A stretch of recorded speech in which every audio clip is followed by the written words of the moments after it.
من فيض مولانا الغفور قرآن رب العالمين جاء لنا نبراس نور فيه السعادة واليقين أسمى المعاني في السطور نسمو بها دنيا ودين نلقى الشفاعة في النشور بدلائل النور المبين في حفظه تحلو الأمور ما خاب من يرجو المعين نلقى الشفاعة في النشور بدلائل النور المبين بدلائل النور المبين.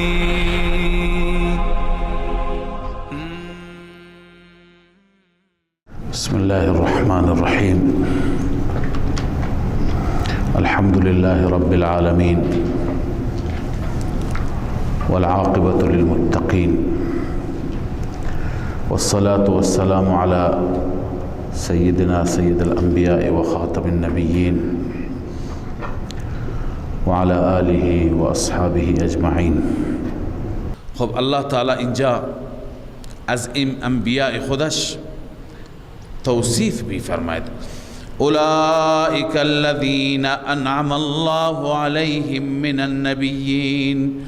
الله می فرماید اینها کسانی هستند که خدا بر اونها انعام خاص کرده از جمله نبیین من ذریت آدم، اینها همه از نسل و اولاد آدمند و ممن حملنا مع نوح و همچنین از نسل آنانی هستند که ما حمل کردیم با نوح و من ذریت ابراهیم و اسرائیل و همچنین اینها از اولاد ابراهیم و اسرائیل هستند و ممن هدینا و اجتبینا از آنانی هستند که ما هدایت کردیم و برگزیدیم آنان را اذا تتلا علیهم آیات الرحمن.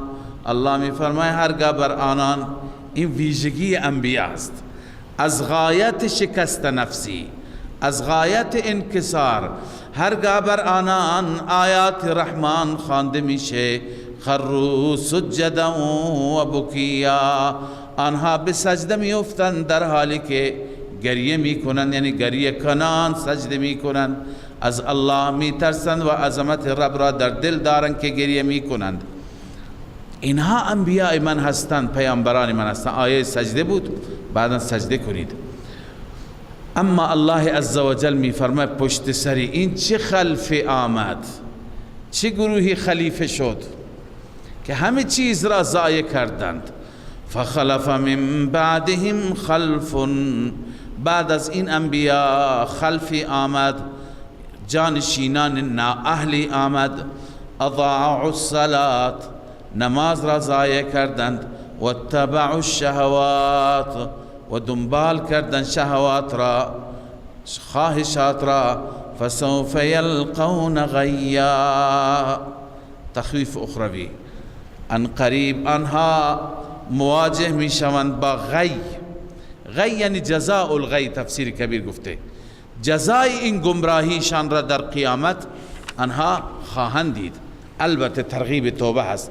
الا من تاب و آمن و عمل صالحا، مگر کسی که توبه کند و ایمان بیاورد و عمل صالح انجام بده، فاولئک یدخلون الجنه، اینها داخل بهشت می شوند، ولا یظلمون شیئا، ذره ظلم نمیشه بر اونها. کدوم جنت؟ یدخلون الجنه، جنات عدن. الله می فرماید مراد از جنات، جنات جاودانه هست. التي وعد الرحمن عباده بالغیب، آن جنات جاودانه ای که رحمان وعده کرده، مهربان وعده کرده با بندگانش، بالغیب ندیده، بندگان ندیدند و اون جنات را باور دارند، یقین دارند. الله به منظور تاکید می فرماید انه کان وعده مأتیا، همانا وعده الله مأتیا آمدنی هست.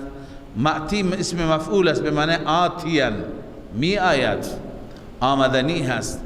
آن جنات وقتی که بروند لا یسمعون فیها لغوا الا سلاما، در آن جنات هیچ لغوی، هیچ سخن بیهوده نمیشنوند. در دنیا هر نوع سخنان بیهوده ما میشنویم، عیش ما، زندگی ما مکدر میشه، خوشی ما ناخوش میشه. اونجا بغیر از سلام، دعای خیر، سلامتی برای هم دیگه فرستادن چیزی دیگه نیست.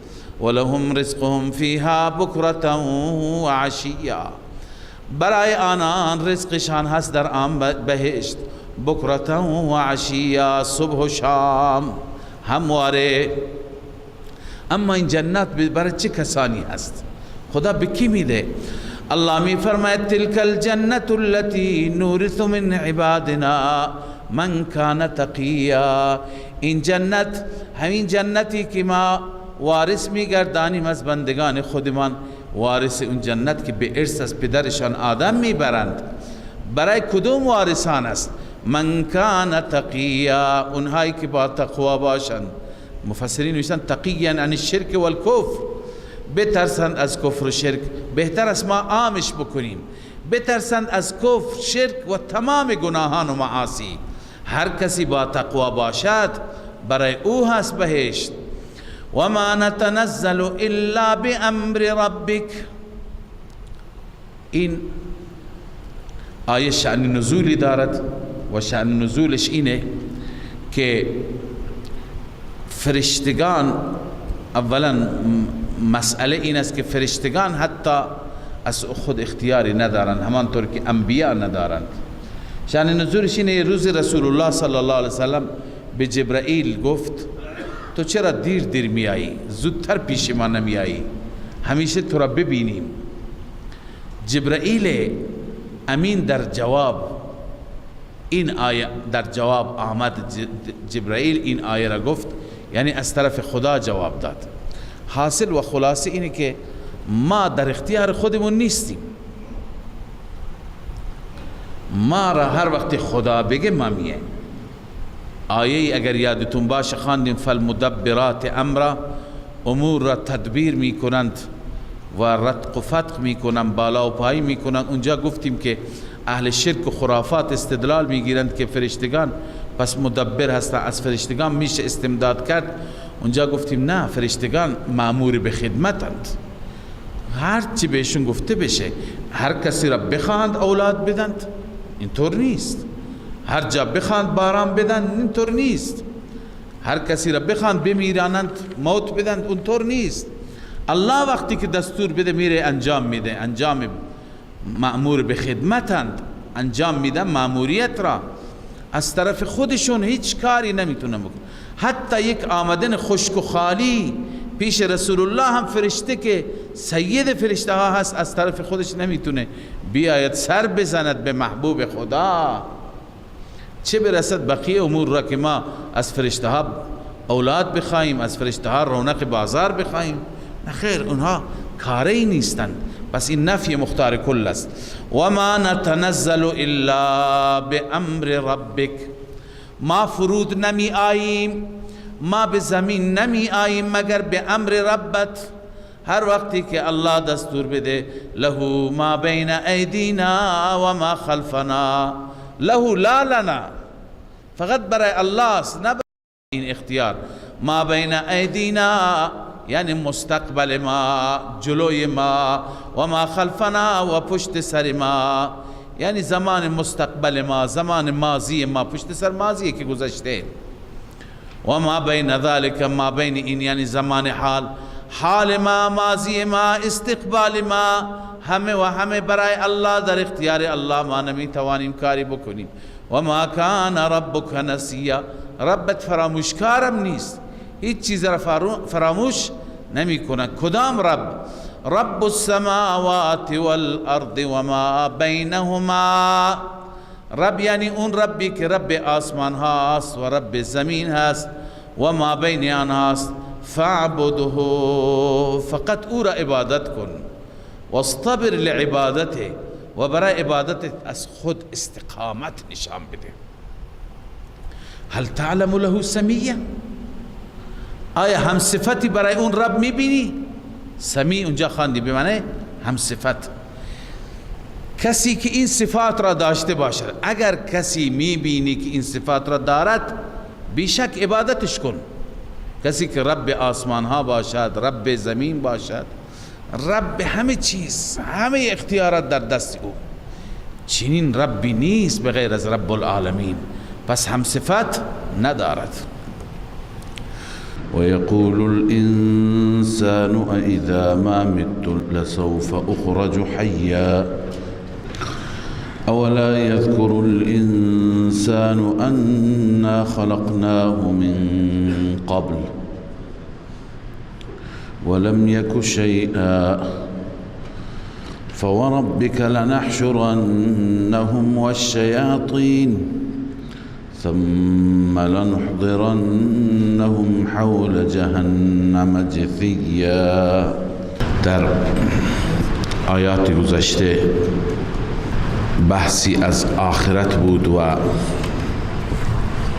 از پاداش و جزای انسان در جهان آخرت، البته بعد از ذکر انبیاء علیهم السلام،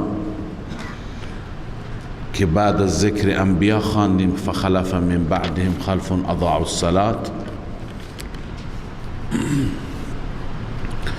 الصلاة الذين اضاعوا الصلاة.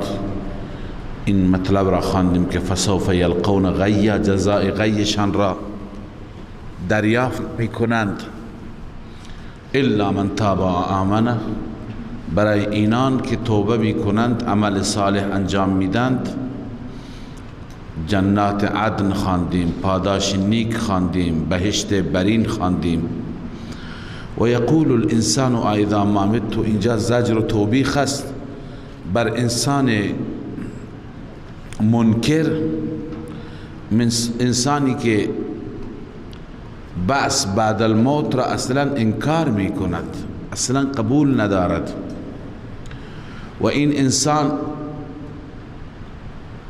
میگوید بعد از اینکه من مردم دیگه زنده نمی شوم. زنده بودن و زنده شدن بعد از مرگ را انکار می کند. الله تعالی بر این زجر و توبیخ بیان می فرماید و استدلال می آرد برایش که این انسان این روزی بود که لم یکن شیئا مذکورا، چیزی نبود که قابل ذکر بشه. لم یکن انا خلقناه من قبل ولم یکن شیئا، اصلا چیزی نبود، شیئی نبود قابل توجه. اما امروز که خدای تعالی همه صلاحیت و استعداد و چشم و گوش و کمالات بهش داده، انکار می کند. و یقول الانسان، انسان میگوید، منظور انسان کافر است، انسان منکر است، منکر قیامت، اذا ما مت لسوف اخرج حیا، آیا هرگاه من بمیرم، هرگاه من مردم، لسوف اخرج حیا، ان قریب من به صورت حی، به صورت زنده از قبر بیرون کرده می شوند.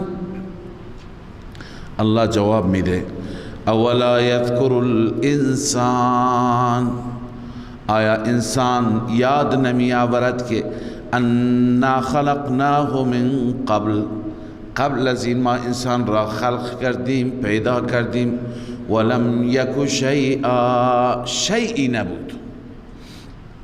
شیئی که در سوره انسان خواندیم، سوره دهر، لم یکن شیئا مذکورا، شیئی که کسی از او یادی کند، بگه این فلان صاحب است، فلان آقا است. اصلا شیئی نبود. الان که شیئی شد، الان که انسانی شد، الان انکار می کند. الله تعالی با سوگند حشرش را بیان می فرماید، اما نه تنها حشر خالی، تخویف اخروی هم هست.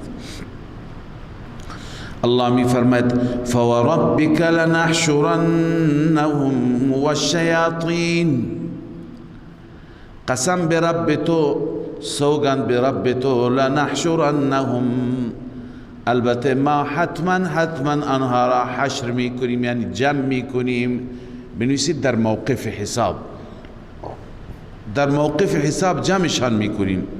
والشیاطین، و شیاطین را یعنی الشیاطین من الجن والانس.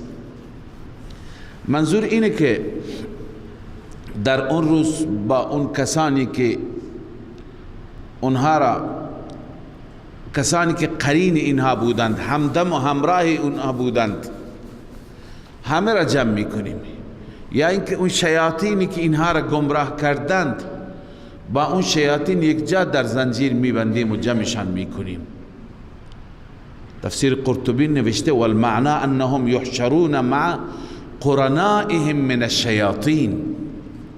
معنای آیه این است که در روز قیامت این انسانهای منکر با قرنائشان، با همراهانشان از شیاطین یک جا جمع میشوند. الذين اغودهم یقرنون كل کافر مع شیطان فی سلسله، شیاطینی که آنها را گمراه کردند،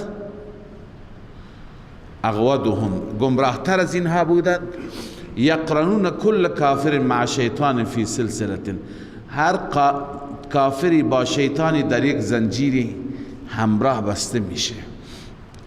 لذا فوربک لنحشرنهم والشیاطین ثم لنحضرنهم حول جهنم جثیا، سپس همه را ما حاضر میکنیم اطراف جهنم که بزانو افتاده اند. اونجا بزانو افتاده و اظهار عجز میکنند. ثم لننزعن من كل شیعه، سپس ما در می آوریم از هر گروهی، از هر فرقی، منظور یهود، نصارا، مشرکین، مجوس، ایهم اشد علی الرحمن عتیا، کدام یک از آنان بر رحمان سرکشتر بود، یعنی هر کسی که سرکشتر بود اون می آوریم. ثم لنحن اعلم بالذین هم اولا بها صلیا، سپس ما میدانیم بهتر اونهایی را، ما نسبت به اونها عالم تر هستیم، اونهایی که اولا بها صلیه، آنها اولا تر هستند به اون جهنم از نظر ورود، اونهایی که استحقاق بیشتری برای ورود جهنم دارند، اونها را ما میدانیم کیا هستند، چه فرقه چه گروهی هستند، اونها را ما میآوریم. اما الله می فرماید و این منکم الا واردها، نیست از شما مگر وارد آن میشه. ببین هر یک از شما وارد جهنم میشه، به چه معنا؟ دو توجیه خدمت شما عرض میکنم. یکی این که ببینید قبلا اشاره آیات به کفار بود، به مشرکین بود، به یهود و نصارا بود، اما با صیغه های غایب. الان با صیغه مخاطب التفات شد از غایب به مخاطب. الان کفار را چی میکند؟ خطاب میکند. همون کفاری که الله فرمود ما میدانیم کدوم یک از اونها اولاتر به جهنم است، کدوم مستحقتر است، اونهایی که با شیاطینشان حول جهنم و اطراف جهنم بزانو افتاده، نه همه بحث کفار بود. الان الله التفات میکند، یعنی سخن را از غیبت به خطاب میاره. ای کفار ام منکم الا واردها، هیچ یک از شما نیست مگر وارد اون جهنم میشه. کان علی ربک حتما مقضیه، این بر پروردگارت لازمی هست و فیصله شده هست. یک توجیه اینه، یعنی ام منکم الا واردها خطاب به کی هست؟ به کفار هست. التفات از غیبت شد به خطاب.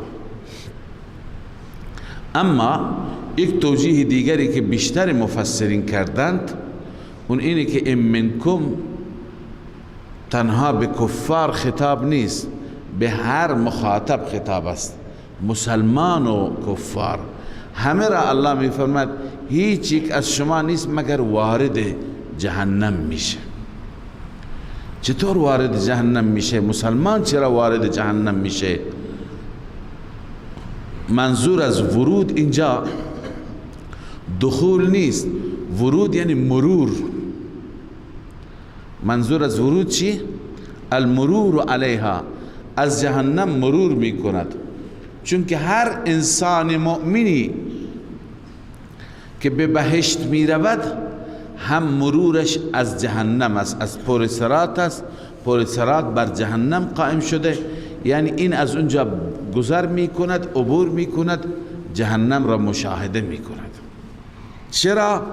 چون که تا اینکه جهنم را هم بازدید کرده باشد، دیده باشد، تا قدر نعمت الله در بهشت را بداند.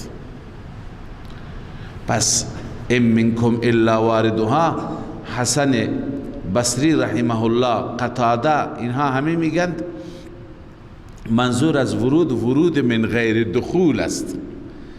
مؤمنین که اونجا وارد میشوند یعنی مرور میکنند، خود جهنم نمی روند، از روی آن، از کنار آن ورود میکنند و رد میشوند و میبینند از پل صراط میروند، میبینند جهنم را، میبینند عذاب را، میبینند شکنجه را، تا اینکه هم شکر خدای عزوجل و سپاس خدای عزوجل بدانند و همچنین وقتی که به بهشت میروند اونجا قدر اون نعمت را با دیدن جهنم خوب میدانند. متوجه شدید؟ این قول که معروف است و بیشتر مفسران همین گفتند. پس مراد از ورود چی هست؟ المرور علیها. عن الحسن الورود المرور علیها من غیر دخول.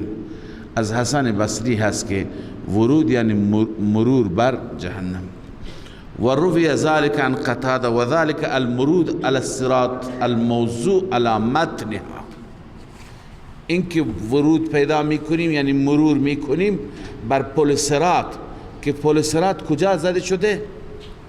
الموضوع على متنها، بر متن و بر پشت جهنم چی شده؟ گذاشته شده.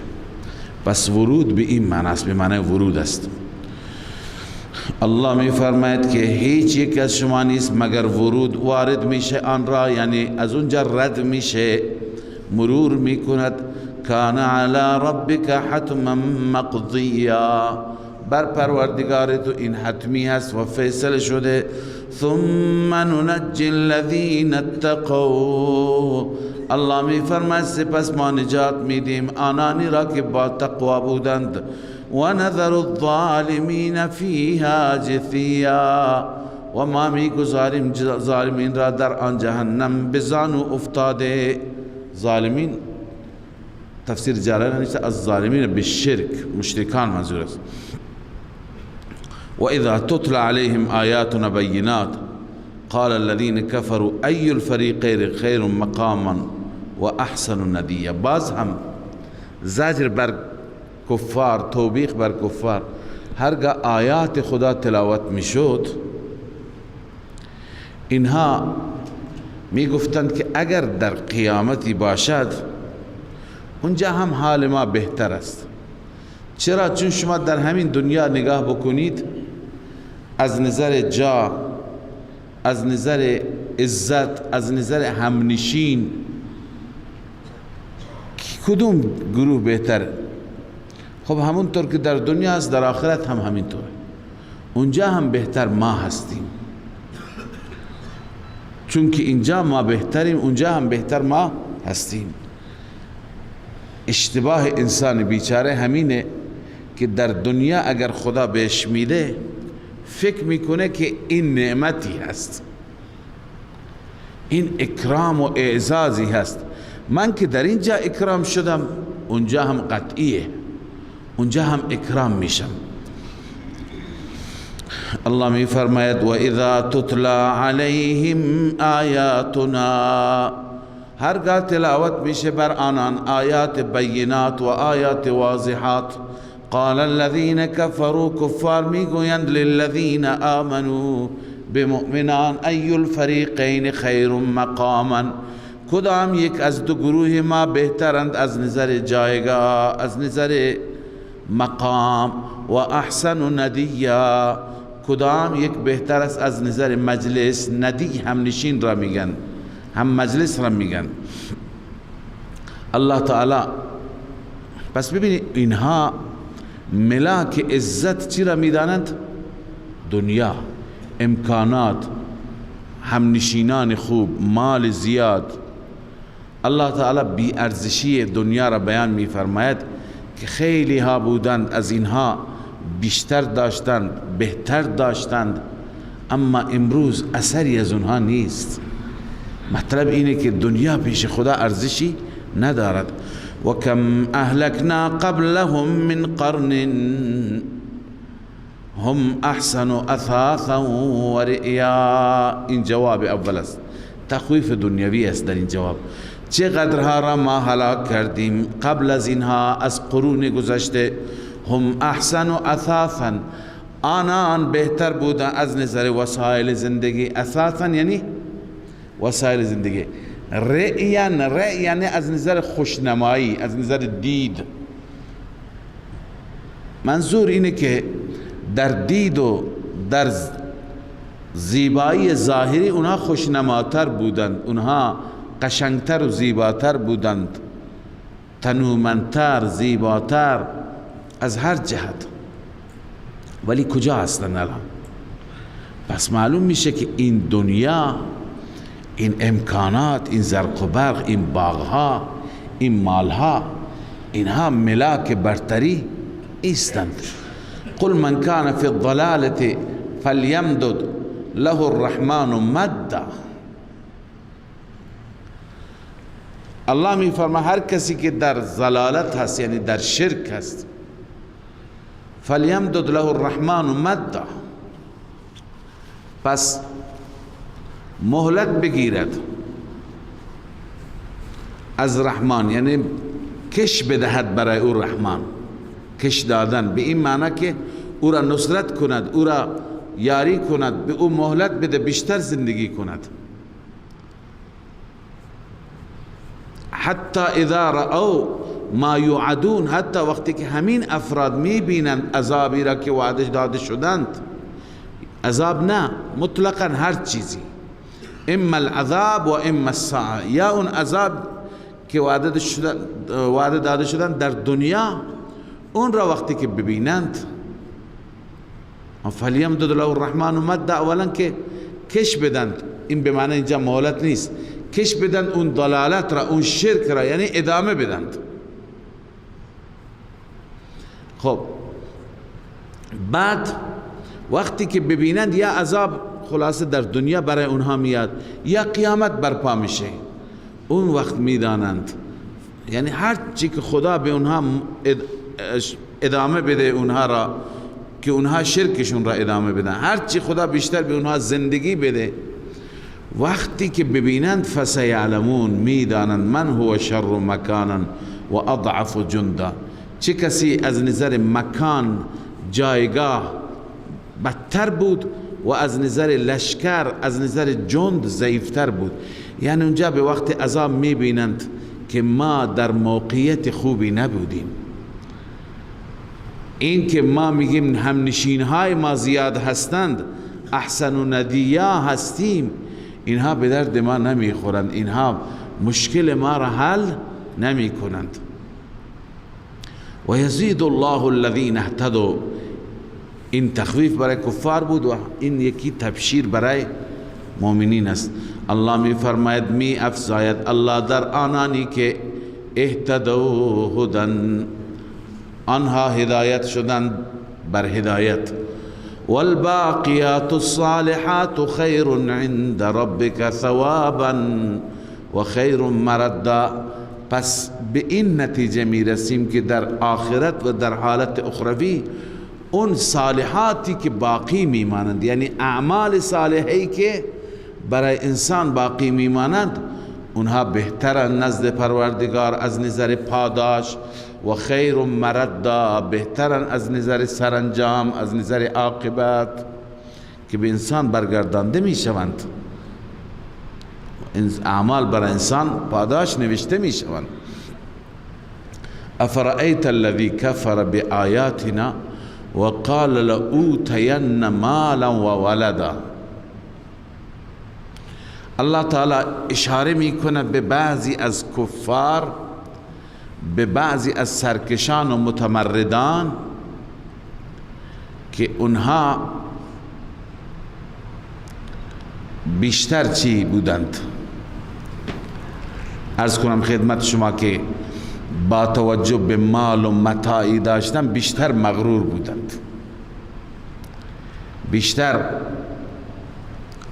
آنها در غرور و تکبر و انکار بودند و می گفتند اولا قیامتی نیست، اگر قیامتی باشد همانطور که اینجا وضع ما خوب هست اونجا هم وضع ما خوب خواهد بود.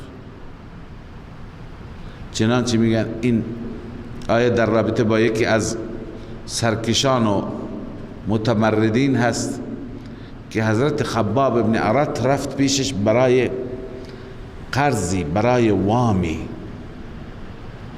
نضر ابن حارس بود یا کسی دیگه بود، گفت که به من پولی به صورت قرض بده.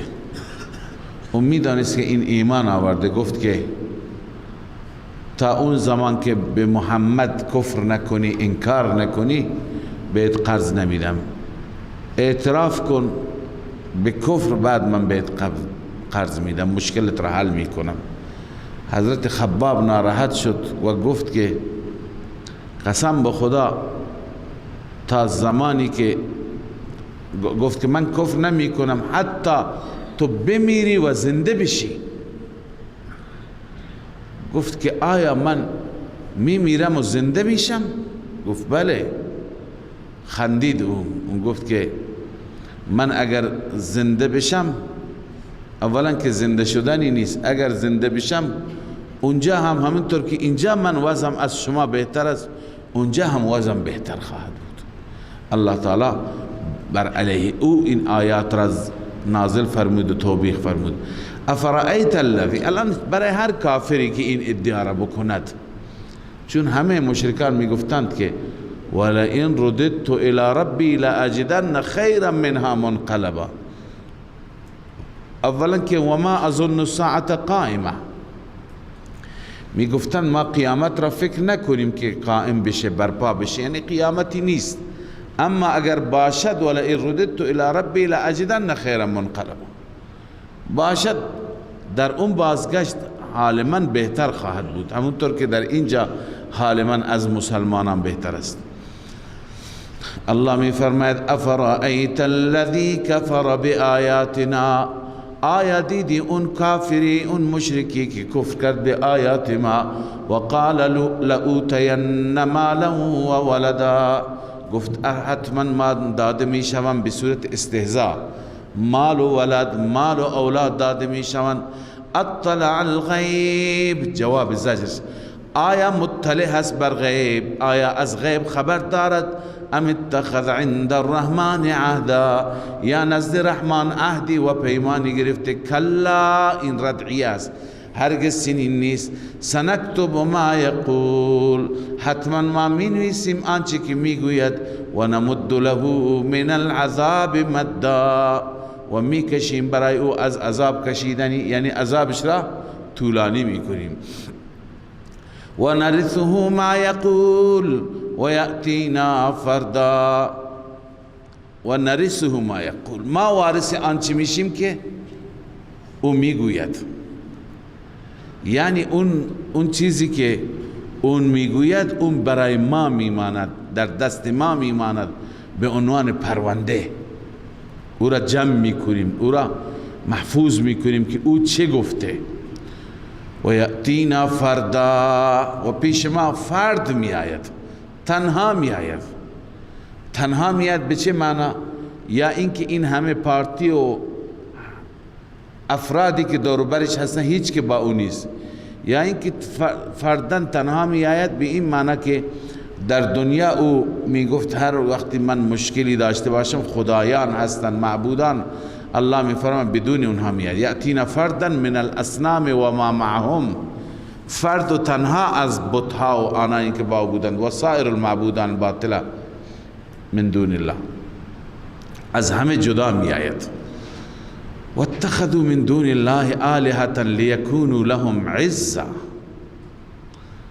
الله زجر بیان می فرماید بر این انسانهای مغرور که اینها گرفتن غیر از خدا خدایانی آلهه‌ای تا که این خدایان و آلهه لیکونوا لهم عزا، برای اونها مددگار باشند.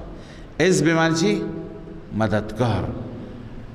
عز اعوان و انصار، تفسیر نصفی گفته مدارک. عز یعنی اعوان و انصار، ای لیعتزوا بآلهتهم و یکونوا لهم شفعاء. این خدایان را که میخوانند به خاطر اینکه این خدایان برای اونها چی باشند؟ شفیع باشند. و انصارا ینقذونهم من العذاب، و انصاری باشند، معینانی باشند که از عذاب برهانند اونها را.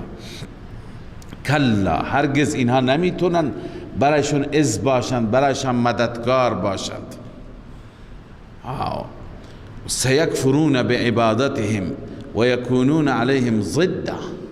همین معبودان به عبادت آن عابدان کفر میکنند، همونطور که در آیات متعدد خواندیم. انکار میکنند، میگن ما کانوا ایانا یعبدون، ما را عبادت نکردند. و یکونون علیهم ضده، و مخالف اونها میشوند. در روز قیامت مخالف عابدان میشوند و بر ضد عابدان سخن میگویند. الم تر انا ارسلنا الشیاطین علی الکافرین تؤزهم عزا. این علت گمراهی کافران است. به چه دلیل اونها گمراه هستند؟ الله می فرماید به دلیل اینکه شیاطین اونها را تحریک می کنند. شیاطین اونها را برای شرک برانگیخته می کنند. الم تر انا ارسلنا الشیاطین، آیا ندیدی که ما فرستادیم شیاطین را بر کافرین که تؤزهم عزا. تؤزهم عزا یعنی چی؟ ای تغریهم و تهیجهم علی المعاصی. روح المعانی گفته بر کفر و شرک، بر معاصی اونها تحریک میکنند، اونها را تهییج میکنند، تشویق میکنند. فلا تعجل علیهم، عجله نکن بر آنها، یعنی برای عذابشان عجله نکن. انما نعد لهم عدا، ما میشماریم برای اونها شمردن. به چه معنا میشماریم برای اونها شمردن؟ یعنی ایام معدودی که تا هلاکتشون مونده ما میشماریم، اون ایام هم فرا میرسد. بله. یوم نحشر المتقین الی الرحمن وفدا، در مقابل اونها که تخویف برای اونها بود، تبشیر برای مؤمنین. روزی که ما حشر میکنیم متقین را، آنانی که از شرک و کفر ترسیدند، ما آنها را حشر میکنیم به سوی رحمان وفدن. وفد یعنی گروه، هیئت. بعضی گفتن وفدن یعنی رکبانن، سواران به سوی الله می روند. سواری ها چی هستند؟ قبلا خواندیم. اعمال انسان ها سیرشون مختلف است. بعضی ها به شکل نور، بعضی ها به شکل باد، بعضی ها به شکل اسبای تندرو می روند سوار به سوی الله.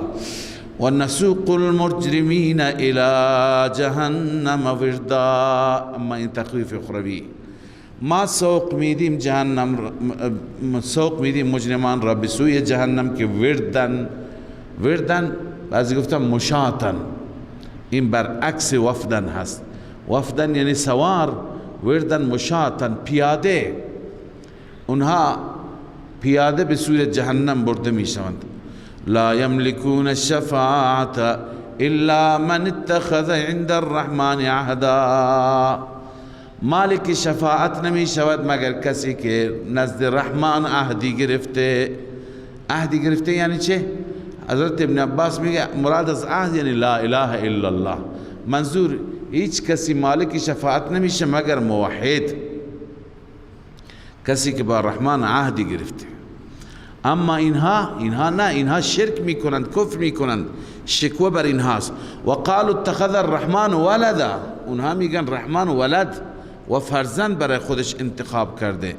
لقد جئتم شیئا ادا، به درستی که آمدید شما و آوردید چیز سنگین. اد یعنی سنگین، این کفر سنگینی هست که شما نسبت به خدا میگویید که ولد دارد.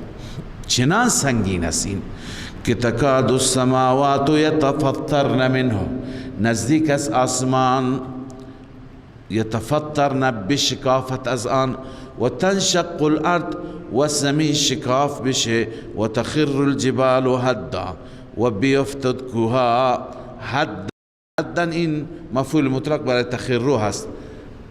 بیفتد افتادنی، یا تکه تکه بشه تکه تکه شدنی. چرا؟ از چه کلمه ای؟